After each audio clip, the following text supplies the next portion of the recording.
This screen found, A to Z, Contemporain, is parked in the shadow of the ruins looming overhead. It's seen better days. This must be the one he told us about, unless he was lying. The glass on the side windows is tinted and covered with dust. You can barely make out the shape of a seat and two steering levers. The door is locked. The handle looks shiny, like it's recently replaced. Use the pry bar to smash the window. Open it from the inside. This has been hard enough. No need to make it any harder. Pry bar in hand, you take a hard swing at the window. A loud thunk rings out and the pry bar bounces back, leaving a tiny spider web on the glass. Looks like the window might be shatterproof. You may have to rethink your approach. Another futile thunk sounds in the brisk coastal air. This has been hard enough. No need to make it any harder. He smashes it into the window.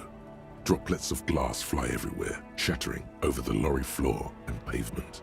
You can just reach in now. It went better than I expected. Open it from the inside. The smell of cigarettes and perfume welcomes you. The cabin inside is plastered with old movie posters. Actresses smile from the walls. There's a radio transmitter in the front and a toolbox tucked under the driver's seat. Some tools lie scattered near the pedals.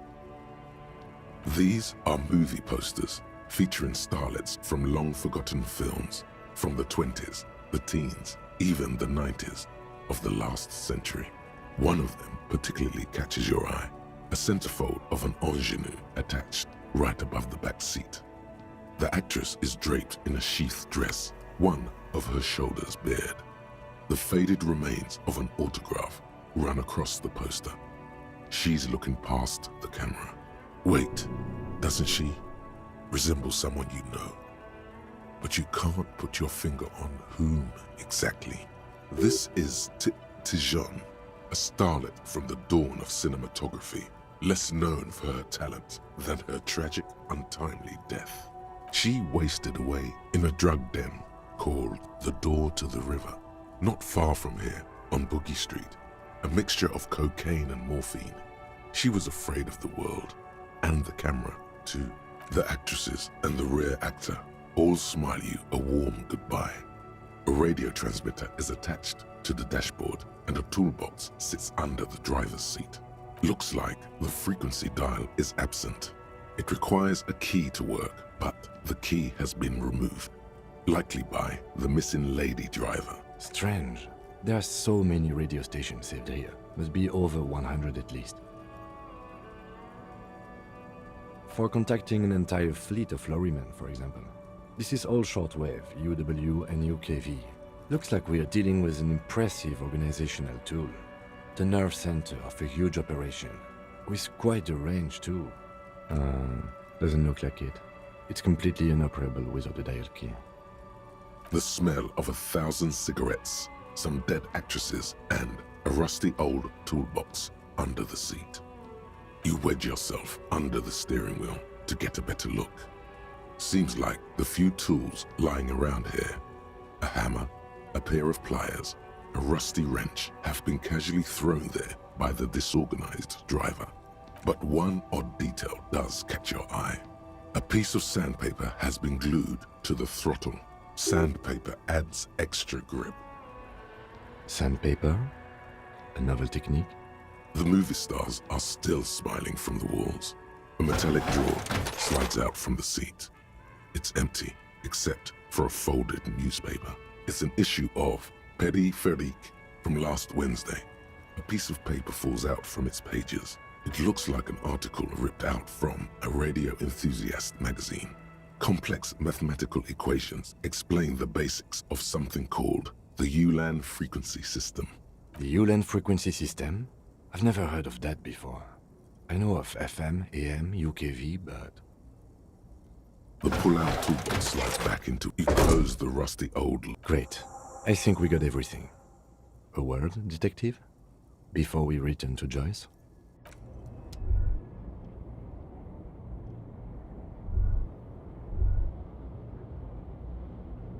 Alright, we've finished here. Let's quickly debrief and go over what we found, so we don't do it in front of the company rep. Honestly, I'm quite worried by what we've seen so far. The evidence seems to point to a rather extensive and well-organized operation. I'm especially intrigued by that radio transmitter, particularly the sheer number of stations it can connect. Looks like this alleged drug trade casts a wide net. This means it's well funded. Technology like that, a major player must be financing it. I'm not sure what the ULAN frequencies are all about, but they may hold some significance. Perhaps it's a better way to connect between fleets while avoiding frequency bleed, or maybe it's used to tap into RCM networks. Listening in on your calls between you and your station, a worrying prospect. As elegant as they are, I don't think they are relevant to the drug trade. Don't be fooled. Desire always plays a role. Yes, well... We didn't find anything conclusive linking them to the smuggling operation.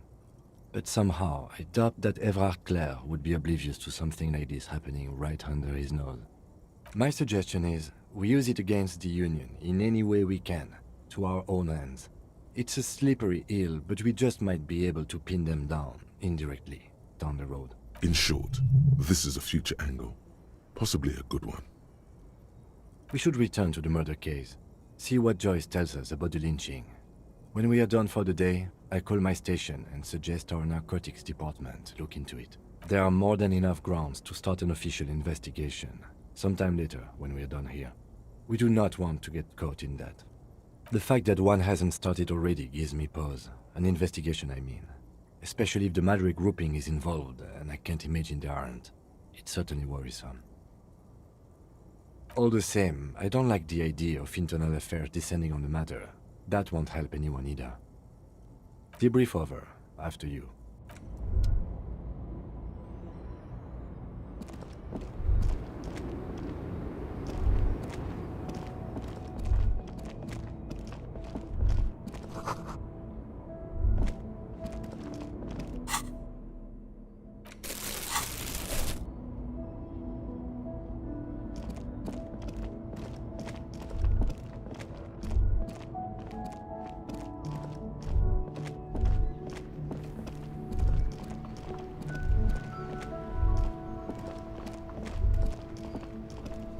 I saw you poking around in Lady Driver's lorry.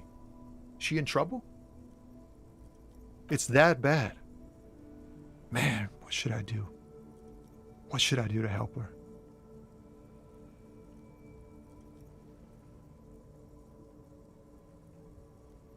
Yeah, maybe I should just keep my head down and work on my rhymes while I can. Oh, you know, Tommy Leham's gonna be a musician. Sprechgesang, but with beats. I've got a lot of free time on the road to hone my craft. The correct grammar is Tommy Lahom. Tommy Lam was taken. My real name's Jerry Lafitte. Tommy's way better. The man taps his fingers rhythmically against his arm. Your best verse? You don't even have a bad verse in here. Just tumbleweed and liquor stains. Wait, no. What are you doing? That's brutal, man. But you know, time will... No, stop. He's already mortified. That's, In the name of God, what are you doing?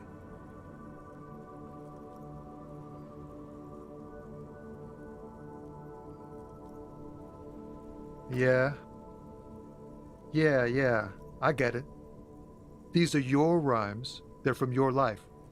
Doesn't matter if they're robust, they're honest. So, thanks, man. He's not lying. He liked the end. Yes, and I also thank you for stopping. We have a drug investigation to return to. How about we do that? Ease into it. Don't go too far. This seems like a personal matter. You really are the law, aren't you?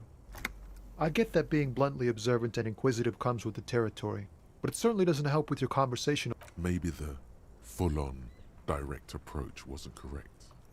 Damn, it's tricky business looking into someone's eyes and not doing it wrong.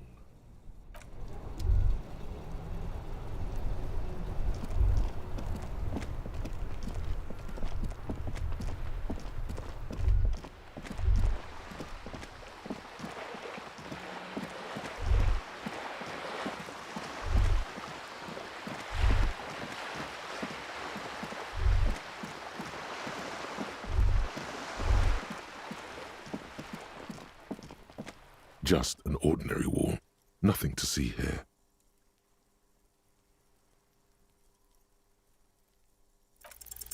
Because you see it, finally. This wall is sublime. Look at it. The shadows, the colors.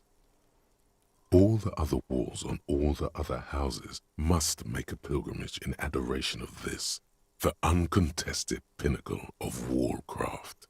Color peeled from the very face of God. Oh, Wallfather. Huh? He sounds tired of it all.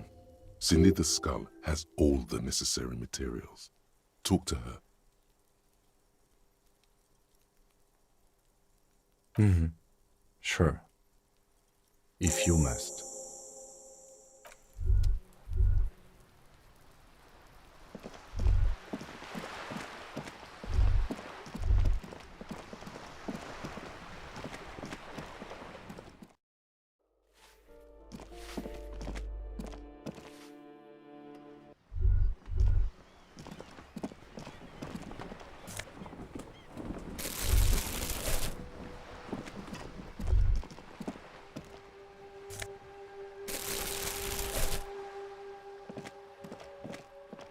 Hello again, officers. Have you come to admire my mural? What for?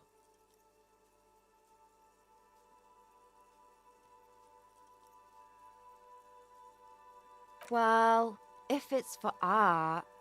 But what kind of art are we talking about?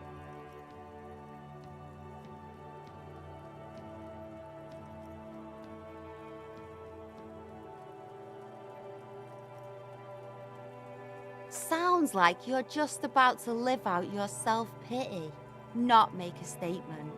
I can't have shit art on my conscience.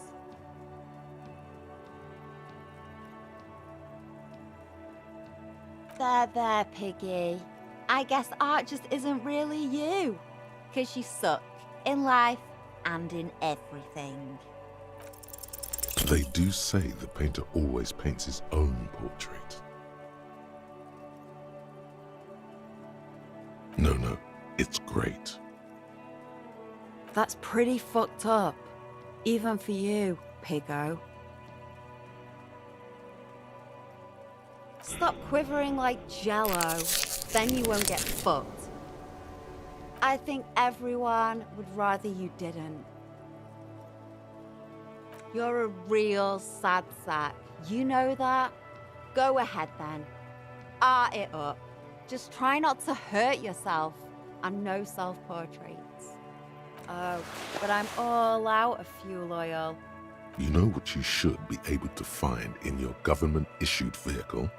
Red-dyed heavy fuel oil. Are you kidding me?